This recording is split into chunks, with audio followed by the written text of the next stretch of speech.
మంత్రి హరీష్ రావు నల్లగొండ జిల్లాలో పర్యటించారు. వేములపల్లి మండల కేంద్రంలో గ్రామ పంచాయతీ భవనాన్ని ప్రారంభించారు.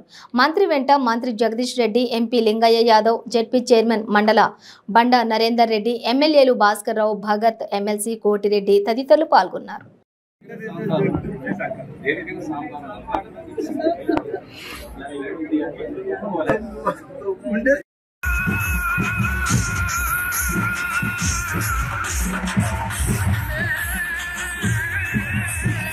అన్నా సైదనా